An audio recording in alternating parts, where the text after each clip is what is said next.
இனி என்ன பார்க்க போறோம்னா சில இம்பார்ட்டன்ட் ப்ரிலிம்ஸ் கொஸ்டின்லாம் வந்து பார்க்க போறோம்.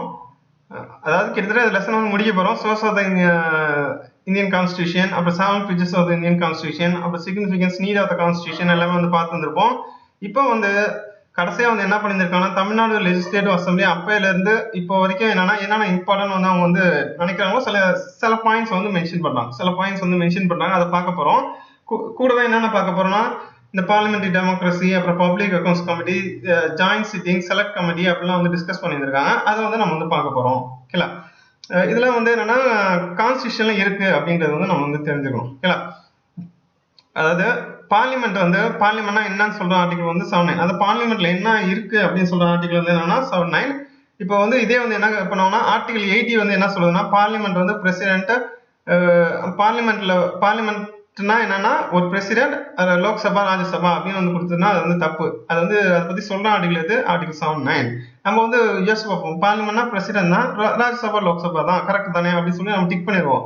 ஆனா என்ன பண்ணியிருப்பாங்கன்னா ஆர்டிகல் 18 வந்து கொடுத்துருந்துருப்பாங்க. குரூப் 1 கொஸ்டின்ல இந்த மாதிரிலாம் வந்து மாற்றுவாங்க. அதனால வந்து கொஞ்சம் கேர்ஃபுல்லா இருக்கணும். இது புக் லைன்னால என்ன பண்ணுவாங்கன்னா இதை வந்து கேட்கலாம். ஓகேங்களா, இது வந்து ஒரு சூஸ் கரெக்ட் ஆன்சர்ல வந்து இதை சூஸ் பண்ற மாதிரி இருந்ததுன்னா, ஏதாவது சூஸ் ரைட் ஆப்ஷன் அப்படி வந்து கேட்டாங்கன்னா இதெல்லாம் வந்து மாற்றி கேட்கறதுக்கு சான்ஸ் இருக்கு. ஓகேலா, அதான் யூனியன் லெஜிஸ்லேச்சர்னா நம்ம பார்லிமெண்ட் தான் என்னன்னு சொல்லுவோம்னா யூனியன் லெஜிஸ்லேச்சர் அப்படின்னு சொல்லுவோம்.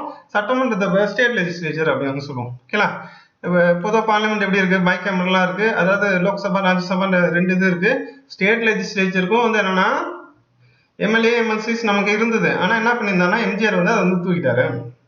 ஓகேலா, ஸோ வந்து என்னன்னா அப்பர் ஹவுஸ் வந்து எதை குறிக்குதுன்னா யூனிட்ஸ், அதாவது ஸ்டேட்டை வந்து குறிக்குது. லோவர் ஹவுஸ் வந்து எதை குறிக்குதுன்னா பீப்புள் வந்து குறிக்குது. இந்த ரெண்டும் சேர்ந்து இருந்தால் தான் என்னன்னா ஸ்டேட்டும் சரி ஒரு பீப்புளும் சரி ஒரு கரெக்டான அவங்க ஃபங்க்ஷன்ஸை வந்து பண்ண முடியும். ஓகேங்களா, ஸோ வந்து என்ன ஸ்டேட்டாக இருந்தாலும் சரி, ஸ்டேட் ரெப்ரஸன்டேட்டிவ் இருந்தாலும் சரி, பீப்புள் ரெப்ரஸன்டேட்டிவ் இருந்தாலும் சரி, ரெண்டு பேரும் சேர்ந்து தான் டிசிஷன் எடுக்கிறது தான் கரெக்டாக இருக்கும். ஓகேங்களா, எதுவுமே இப்போ வந்து நம்ம லோக்சபா தான் வந்து பீப்புளை வந்து எலெக்ட் பண்றாங்க, இப்போ நாங்கள் தான் சுப்ரீம் அப்படின்னு வந்து எடுத்துக்கூடாது. இல்லை, ரெண்டு பேரும் சேர்ந்து தான் எந்த ஒரு டிசிஷன் இருந்தாலும் எடுக்கணும். இது ராஜ்யசபா சம்பந்தப்பட்ட ரூல்ஸ் அண்ட் கண்டக்ட்லாம் வந்து என்னன்னா அது வந்து ஒரு புக்லெட்டா இருக்கு. அது பேஸ் பண்ணி தான் வந்து நடந்துப்பாங்க. டியூரேஷனா வந்து ½ hour டியூரேஷன் டிஸ்கஷன் இருக்கு, ஷார்ட் டியூரேஷன் டிஸ்கஷன் இருக்கு, motion of matters in public interest அப்படிலாம் வந்து அவங்க வந்து டிஸ்கஸ் பண்ணுவாங்க. ஓகேங்களா, இது பத்தி தான் வந்து பேசுவாங்க. பொதுவாக பார்த்தோன்னா இதுல தான் வந்து அதிகமாக வந்து டைம் ஸ்பெண்ட் பண்ணுவாங்க. கேள்வி கேட்டுட்டே இருப்பாங்க. அது சண்டையில முடியும். கடைசியில் பார்த்தா அந்த சண்டையிலேயே அதோட விட்டுட்டு போயிடுவாங்க. அப்படிதான் வந்து யூஸ்வலா வந்து சட்டமன்றமோ பாராளுமன்றமோ நடந்துட்டு இருக்கு. ஓகேலா, ஸோ வந்து இம்பார்ட்டன்ட் டிபேட்னு பார்த்தோம்னா அதாவது வந்து 1 August இது இம்பார்ட்டன்ட் ப்ரிலிம் கொஸ்டின். எப்போ வந்து தமிழ்ல வந்து கோர்ட் லாங்குவேஜா வந்து நம்ம தமிழ்நாட்டில் யூஸ் பண்ணலாம்னா 1 August 2014. ரொம்ப ரொம்ப இம்பார்ட்டன்ட் கொஸ்டின். ஆர்டிகல் 1(1) என்ன சொல்லுதுன்னா India that is Bharat shall be union of state. India that is Bharat shall be union of state அப்படின்னு சொல்லுது. இதே வந்து நிறைய ஆப்ஷன் கொடுத்து இது வந்து ஆர்டிகல் 1(1) அப்படின்னு கேட்பாங்க. கிட்டத்தட்ட சிமிலர் ஸ்டேட்மெண்ட்டை கொடுத்துட்டு என்ன பண்ணுவாங்கன்னா எது வந்து ஆர்டிகல் 1(1) அப்படின்னு வந்து கேட்கலாம். India that is Bharat shall be union of states. ஓகேங்களா, சரி, அடுத்து வந்து என்னன்னா 1952 to 1957 என்னன்னா ஃபர்ஸ்ட் அசம்பிளி வந்து இதாக இருந்திருக்கும். தமிழ்நாடு பொறுத்த வரைக்கும் என்னன்னா ராஜாஜி தான் வந்து ஃபர்ஸ்ட் வந்து இதாக இருந்திருப்பாரு. அதாவது எலெக்ஷன் மூலமா வந்து ஜெயிச்சிருந்திருப்பாரு. கடைசியாக அவர் என்ன பண்ணியிருந்திருப்பாருன்னா இந்த குலக்கல்வி திட்டம், கேஸ்ட் பேஸ்ட் சோஷியல் ஹையரார்கி அப்படின்னு கொண்டு வந்திருப்பாரு. அதனால அவருக்கு பயங்கரமா கெட்ட பேர் வந்திருக்கும். மே 1954 என்ன பண்ணியிருப்பாங்கன்னா அவங்க காமராஜர் வந்து திருப்பி வந்து மாத்திருப்பாங்க. அப்ப சுப்பிரமணியம் என்ன பண்ணியிருப்பாருன்னா அது டோட்டலான ஸ்கீம் வந்து டிராப் பண்ணியிருப்பாரு. இல்லை, இந்த மாதிரி ஸ்கீம் வந்து இனிமேல் இருக்காது அப்படின்னு வந்து சொல்லியிருந்திருப்பாரு. ஆனால் ராஜாஜி என்னென்ன பண்ணியிருந்திருப்பாருன்னா விவசாயிகளுக்காகவும் அது சம்மந்தப்பட்ட விஷயத்துக்கும் வந்து என்ன நிறைய விஷயம் வந்து ராஜாஜி பண்ணியிருந்திருப்பாரு. அதாவது லேண்ட்மார்க்கா வந்து அச்சீவ் பண்ணியிருந்திருப்பாரு. ஓகேங்களா, அதுக்கப்புறம் பார்த்தோன்னா ஃபர்ஸ்ட் பட்ஜெட் யார் வந்து பிரசன்ட் பண்ணியிருப்பாருன்னா 1937 ராஜாஜி தான் வந்து பிரசன்ட் பண்ணியிருப்பாரு. எந்த இடத்துலனா சேப்பா கேம்பஸ், செனட் ஹவுஸ். சேப்பா கேம்பஸ்ல வந்து என்னன்னா செனட் ஹவுஸ்ன்ற இடத்துல வந்து என்ன பண்ணியிருப்பாருன்னா பிரசன்ட் பண்ணியிருப்பாரு. இப்போ 1937 ஃபர்ஸ்ட் பட்ஜெட் யார் வந்து கொடுக்குறாரு? சி ராஜாஜி. 1967 வந்து அண்ணாதுரை வந்து சீஃப் மினிஸ்டர் ஆனப்ப அவர் என்ன பண்ணியிருப்பாருன்னா இந்து மேரேஜ் ஆக்டுக்கு வந்து என்னன்னா சிலெல்லாம் அமெண்ட்மெண்ட் பண்ணியிருப்பாரு. அதாவது இப்போ செல்ஃப் ரெஸ்பெக்ட் மேரேஜஸோ இந்த ரிலீஜியஸ் ரிச்சுவலோ எல்லாமே யாராவது மேரேஜ் பண்ணிக்கிறாங்களோ அதையும் வந்து அக்செப்ட் பண்ணிக்கிற மாதிரி இந்து மேரேஜ் ஆக்டே வந்து மாத்திருந்திருப்பாரு. இந்து மேரேஜ் ஆக்ட் படி என்னன்னா செல்ஃப் ரெஸ்பெக்ட் மேரேஜஸ் இருந்தாலும் சரி, எந்த ஒரு ரிச்சுவல் இல்லாம மேரேஜ் இருந்தாலும் சரி, அதை வந்து அக்செப்ட் பண்ற மாதிரி என்னன்னா அந்த இந்து மேரேஜ் ஆக்டே மாத்திருந்திருப்பாரு. ஓகேங்களா, கருணாநிதி கடைசியா வந்து இந்த 5 டைம் சீஃப் மினிஸ்டர் யாரா இருந்தாலும் கருணாநிதி தான் இருந்திருக்காரு. அவர் கடைசி பில் வந்து என்னன்னா யாருக்காக என்ன பண்ணியிருப்பாருன்னா ரிசர்வேஷன் கொடுத்துருப்பாரு. ஓகேங்களா, ரிசர்வேஷன் கொடுத்துருப்பாரு முஸ்லீம்காகவும். அதே போல அருந்ததியார்ன்ற கேஸ்ட்டுக்கு வந்து என்னன்னா ஷெட்யூல் கேஸ்ட்ல வந்து தனியா வந்து ரிசர்வேஷன் வந்து கொடுத்துருப்பாரு. ஓகேங்களா, இது வந்து யாரு? கருணாநிதி. கருணாநிதி பத்தி ஸ்பெஷலா பாயிண்ட் சொல்லணும்னா அவர் இறக்குறப்ப என்ன பண்ணியிருப்பாருன்னா லாஸ்ட் பில் வந்து என்ன பண்ணியிருப்பாருன்னா ரிசர்வேஷன் ஃபார் முஸ்லிம்ஸும் வந்து கொடுத்துருப்பாரு. ஷெட்யூல் கேஸ்ட்ல அருந்ததியாருக்கும் வந்து என்ன தனிப்பட்ட ரிசர்வேஷன் வந்து கொடுத்துருப்பாரு. அதே போல எம்ஜி ராமச்சந்திரன் பத்தி சொல்லணும்னா ஒரு 10 இயர் லாங் ரூல்ல வந்து ரெவன்யூ அட்மினிஸ்ட்ரேஷன் சம்பந்தப்பட்ட மெஷர்ஸ் அதிகமா எடுத்து வந்திருப்பாரு. அதே போல இந்த விஏஓ வந்து எடிட்டரியா வந்து அப்பாயின்மெண்ட் பண்றத அபாலிஷ் பண்ணது யாருன்னா இந்த கர்ணங்கிற அந்த போஸ்டை வந்து எடிட்டரியா வந்து அப்பாயின்மெண்ட் பண்ணது வந்து என்ன பண்ணாருன்னா யார் வந்து அபாலிஷ் பண்ணாருன்னா எம்ஜிஆர் தான் வந்து அபாலிஷ் பண்ணாரு. ஓகேங்களா, ஒரு முக்கியமான வந்து ரொம்ப ஃபேமஸான திட்டம் மிட் டே மீல் ஸ்கீம் வந்து என்ன நியூட்ரிஷியஸ் மீல் ஸ்கீமா அப்கிரேட் பண்ணது அவர் தான். ஓகேங்களா, தமிழ்நாடு லெஜிஸ்லேட்டிவ் அசம்பிளி பத்தி சொல்லணும்னா 234 வந்து இருக்கு. 234 1 2 3 4 மாதிரி 234 வந்து இருக்கு. +1 வந்து எதுக்குன்னா ஆங்கிலோ இந்தியன் கம்யூனிட்டிக்கு வந்து இருந்தது. இப்போ அது இல்லைன்னு நான் நினைக்கிறேன். இல்லை, செக் பண்ணிக்கோங்க. அது வந்து இல்லைன்னு நான் நினைக்கிறேன், அது தூக்கிட்டான்னு நினைக்கிறேன். இல்லை, article 333 of the constitution of India. நான் செக் பண்ணிட்டு சொல்றேன். நான் கமெண்ட்ல வந்து போறேன்.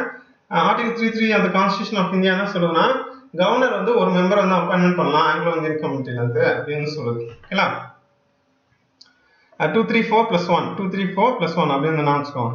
189 சீட் பார்த்தா ஜெனரல்ல இருந்து, 45 பார்த்தா ரிசர்வ் கான்ஸ்டியூன்சில இருந்து சில சில சில சில தொகுதிக்கு வந்து ரிசர்வ்டாவே வந்து சீட் வந்து ஒதுக்கப்பட்டிருக்கு. அப்படி பார்த்தா 45 இருக்கு. ஜெனரல் சீட் பார்த்தா 189 இருக்கு. ஓகேங்களா, இது வந்து கேட்டிருந்தாங்க குரூப் 4 போன இந்த குரூப் 4 இல்லாம போன குரூப் 4 வந்து கேட்டிருந்தாங்க. 2018 வந்து கேட்டிருந்தாங்க. 3rd May 1952 first Madras legislative assembly எப்போ வந்து எல்டா இருந்தது அப்படின்னு வந்து கேட்டாங்க. 3rd May 1952. ஓகேங்களா, ஜெனரல் எலெக்ஷன் எப்போ நடந்திருக்கும்? 1952 நடந்திருக்கும். ஃபர்ஸ்ட் மெட்ராஸ் லெஜிஸ்லேட்டிவ் அசம்பிளி எப்போ வந்து எல்டா இருந்திருக்குன்னா 3rd May 1952. ஓகேங்களா, 15th தமிழ்நாடு இப்போ 16th வந்துருச்சு. 16th தமிழ்நாடு லெஜிஸ்லேட்டிவ் அசம்பிளி வந்து ஃபார்ம் பண்ணாங்க. 15th எப்போ ஃபார்ம் பண்ணாங்கன்னா 21st May 2016. ஓகேங்களா, எப்போ எலெக்ஷன் முடிஞ்சிருக்குன்னா 16 May வந்து முடிஞ்சிருக்கும். 21st May 2016 என்ன பண்ணியிருப்பாங்கன்னா அவங்க வந்து உருவாக்கியிருப்பாங்க. ஓகேங்களா, தமிழ்நாடு லெஜிஸ்லேட்டிவ் அசம்பிளி வந்து உருவாக்கி இருந்திருப்பாங்க. ஃபர்ஸ்ட் எப்போ ஃபார்ம் பண்ணாங்க? 3rd May 1952. இப்போ நம்ம 15th வந்து புக்ல கொடுத்துருக்கனால பார்க்கணும். 16th என்னங்கிறதையும் நான் பார்த்து சொல்றேன். ஓகேங்களா, இந்த பாயிண்ட் பத்தி சொல்றேன். இது இன்னும் இருக்கான்னு வந்து நான் வந்து பார்த்து சொல்றேன். அதே சமயத்தில் 16th தமிழ்நாடு லெஜிஸ்லேட்டிவ் அசம்பிளி வந்து எப்போ ஃபார்ம் பண்ணாங்க அப்படிங்கிறத வந்து பார்த்து சொல்றேன். ஓகேங்களா, பப்ளிக் அக்கௌண்ட்ஸ் கமிட்டி. ஓகேங்களா, பப்ளிக் அக்கௌண்ட்ஸ் கமிட்டினா என்னன்னா ஏதாவது ஒரு ரொம்ப முக்கியமான பிரச்சனைனா அதை வந்து என்ன பண்ணுவாங்கன்னா ஒரு ரிப்போர்ட்டா வந்து சப்மிட் பண்ணுவாங்க. கேஜ்ல வந்து கேஜ்லயே வந்து பார்த்து வந்துருப்போம். ஏதாவது ரொம்ப ஒரு முக்கியமான பிரச்சனை என்ன பண்ணுவாங்கன்னா அது வந்து chairperson and public accounts committee தான் போய் சொல்லுவாங்க. அவங்க வந்து என்ன பண்ணுவாங்கன்னா பார்லிமெண்ட் கிட்ட பிரசன்ட் பண்ணுவாங்க. அந்த சேர்பர்சன் வந்து யார் வந்து செலக்ட் பண்ணுவாங்கன்னா ஸ்பீக்கர் தான் வந்து பிரசன்ட் பண்ணுவாங்க. லோக்சபா மெம்பர்ல இருந்து வந்து செலக்ட் பண்ணுவாங்க. ஃபர்ஸ்ட் டைம் வந்து என்னன்னா ஒரு ஆப்போசிஷன்ல இருந்தவங்க வந்து என்னன்னா செலக்ட் பண்ணியிருப்பாங்க. எப்ப 1967-68 வந்து என்ன பண்ணிருப்பாங்கன்னா ஸ்பீக்கரை வந்து யார் செலக்ட் பண்ணியிருப்பாங்கன்னா ஒரு ஆப்போசிஷன்ல இருந்து ஒரு மெம்பரை வந்து சேர்பர்சனா வந்து செலக்ட் பண்ணியிருப்பாங்க. எப்ப 1967-68 பீரியட்ல. ஓகேங்களா, அப்புறம் இன்னொரு முக்கியமான விஷயம் என்னன்னா எத்தனை ரிப்போர்ட் வந்து இன்ன வரைக்கும் பப்ளிக் அக்கௌண்ட்ஸ் கமிட்டி வந்து கொடுத்துருக்காங்கன்னா அதாவது 2018 வரைக்கும் 1596 ரிப்போர்ட் வந்து கொடுத்துருக்காங்க. ஓகேங்களா, அதே போல மண்டல் கமிஷன் நம்பர் 92 வந்து எவ்வளவு வந்து ரிசர்வேஷன் வந்து கொடுக்கணும் அப்படின்னு சொல்றதுன்னா 50%. நம்ம எவ்வளவு கொடுக்குறோம்னா 69% வந்து கொடுக்குறோம். 69% வந்து கொடுக்குறோம். ஓகேங்களா, அதே போல செலக்ட் கமிட்டின்னு வந்து ஒரு கான்செப்ட் இருக்கு. இவரை பத்தி அப்புறம் பார்க்கலாம். இது வந்து தனியா வந்து ஒரு ஷார்ட்ஸ் மாதிரி போடுறேன். செலக்ட் கமிட்டி பொறுத்த வரைக்கும் என்னன்னா இப்ப சப்போஸ் வந்து யாருக்காவது வந்து ஒரு டவுட்டா இருக்கு, ஒரு பில்ல வந்து ஒரு டவுட்டா இருக்குன்னா அவங்க என்ன பண்ணுவாங்கன்னா 125 ரூலை யூஸ் பண்ணி ஒரு பில்லை வந்து என்ன பண்ணுவாங்கன்னா ஒரு செலக்ட் கமிட்டியை அனுப்புவாங்க. இது வந்து செக் பண்ணுங்க, இது கரெக்டா இருக்கு அப்படின்னு வந்து செக் பண்ணணும்னு பார்ப்பாங்க. அதுல வந்து அந்த செலக்ட் கமிட்டி வந்து 1/3 பீப்புளாவது இருந்தாங்கன்னா அவங்க வந்து ஓட்டு போடுவாங்கன்னா அது வந்து என்னன்னா அது பிரச்சனை இருக்குன்னா அதை அமெண்ட் பண்ண சொன்னாங்கன்னா அமெண்ட் பண்ணுவாங்க. அவங்களுக்கு ஏதாவது வந்து ஒரு டவுட் இருந்ததுன்னா சேர்மனுக்கே டவுட் இருந்ததுன்னா அதை வந்து என்ன பண்ணுவாங்கன்னா ராஜ்யசபாவுக்கு வந்து அனுப்புவாங்க. அந்த ராஜ்யசபா வந்து டிசிஷன் தான் ஃபைனல். அவங்க டவுட் இல்லாம அவங்க வந்து அமெண்ட் பண்ணிட்டாங்கன்னா அமெண்ட் பண்ணது அப்படியே இருக்கும். சப்போஸ் அவங்களுக்கே டவுட் இருந்ததுன்னா ராஜ்யசபா சேர்மனுக்கு அனுப்புவாங்க. இல்லை, இது வந்து என்னன்னா செலக்ட் கமிட்டி. சரி, நம்ம இந்த சங்கரலிங்கனார் பத்தி அப்புறம் வந்து பார்க்கலாம்.